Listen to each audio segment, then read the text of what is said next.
Уважаемый Рамзан Ахматович, давайте изучим ваши документы в соответствии с перечнем, в соответствии с частью 14 статьи 25 Закона Чеченской Республики о выборах главы Чеченской Республики.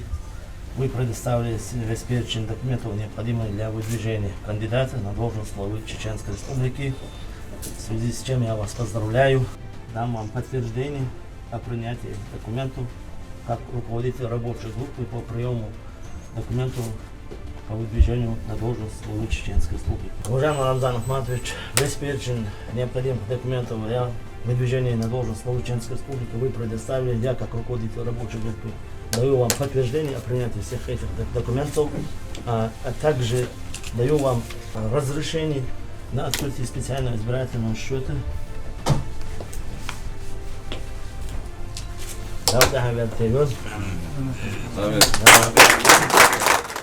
Я сам изъявил желание, попросил, чтобы у нас были выборы прямые.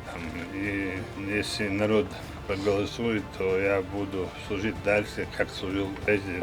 Важно, чтобы для всех, чтобы народ голосовал за своего главу республики, непосредственно за того человека, который будет служить ради народа.